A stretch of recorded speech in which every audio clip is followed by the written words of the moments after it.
Supreme court में आज Kolkata trainee doctor हत्या मामले पर फिर से सुनवाई हुई। कोर्ट ने सीबीआई से स्टेटस रिपोर्ट मांगी और उसे देखकर कई सवाल भी उठाए। कोर्ट ने इसी के साथ सीबीआई को 17 सितंबर तक ताजा स्टेटस रिपोर्ट भी जमा करने का निर्देश दिया है। कोर्ट को आज बंगाल सरकार की तरफ से पेश वरिष्ठ वकील कपिल सिब्बल ने स्टेटस रिपोर्ट सौंपी है। और इस खबर पर दिल्ली से हमारे साथ जुड़ रहे हैं जी मीडिया संवाददाता अरविंद सिंह। बताइए अरविंद, क्या अपडेट है इस पर? और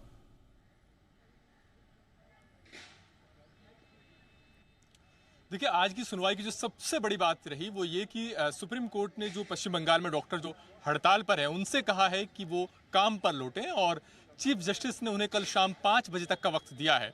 कोर्ट ने साफ किया कि अगर वो 5 बजे तक काम पर लौटते हैं तो उनके खिलाफ कोई कार्रवाई नहीं होगी, लेकिन अगर वो तब भी गैर हाजिर रहते हैं तो ऐसी सूरत में उन्हें राज्य सरकार की ओर से अनुशासनात्मक कार्रवाई का सामना करना पड़ सकता है। कोर्ट ने कहा कि डॉक्टर को इस बात का एहसास होना चाहिए कि ये मामला अब सुप्रीम कोर्ट की निगरानी में है।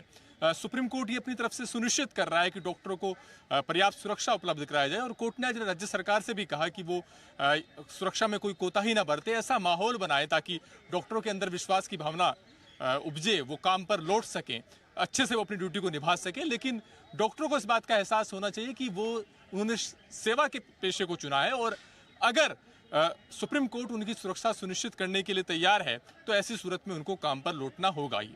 दरअसल बंगाल सरकार की तरफ से ये कहा गया था कि डॉक्टर काम पर नहीं लौट रहे हैं, इसकी वजह से तकरीबन 6 लाख मरीज प्रभावित हुए हैं और पिछले दिनों 23 मरीजों की मौत हुई है इलाज के अभाव में। इसी के मद्देनजर सुप्रीम कोर्ट ने आदेश दिया है। इसके अलावा केंद्र सरकार की तरफ से एक अर्जी दायर की गई थी जिसमें आरोप ये लगाया गया था कि जो हॉस्पिटल परिसर की सुरक्षा में जो सीआईएसएफ के जवान तैनात किए गए हैं उनको रहने की और दूसरी जो बुनियादी सुविधाएं हैं वो राज्य सरकार के अधिकारियों की ओर से उपलब्ध नहीं कराई जा रही हैं। कोर्ट ने शिकायत पर भी गौर किया और कोर्ट ने राज्य सरकार से कहा कि वो आज शाम तक जो सीआईएसएफ की 3 टुकड़ी हैं, 3 कंपनियां हैं, उनको रहने की सुविधा उपलब्ध कराएं और आज देर शाम तक ये भी सुनिश्चित करें कि जो सुरक्षा उपकरण और बुनियादी सुविधाएं उनको चाहिए वो उनको मिल सके। साथ ही कोर्ट ने सीबीआई से कहा है कि वो जांच की प्रगति के बारे में अगले मंगलवार तक रिपोर्ट दाखिल करे। सीबीआई की तरफ से ये भी कहा गया है कि जो नमूने पश्चिम बंगाल सरकार की तरफ से लैब को भेजे गए थे, अब जांच चूंकि उसके पास आ गई है, लिहाजा उसने इन नमूनों को दोबारा जांच के लिए एम्स की लैब को भेजा गया है और उनकी नमूनों की रिपोर्ट का इंतजार है। सुनवाई के दौरान जो पश्चिम बंगाल सरकार की जो तफ्तीश है उस पर भी कोर्ट ने सवाल खड़े किए।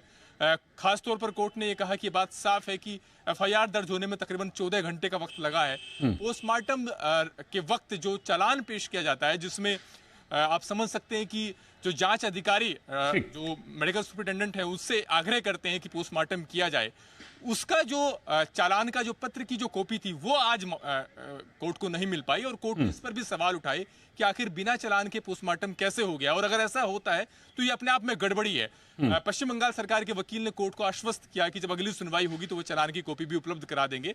कोर्ट ने वो कॉपी भी उपलब्ध कराने के लिए कहा है और मंगलवार को अब अगली सुनवाई होगी इस मैटर की। बिल्कुल, मंगलवार को अगली सुनवाई होगी। बहुत शुक्रिया करेंगे अरविंद आपका इस पूरी जानकारी के लिए।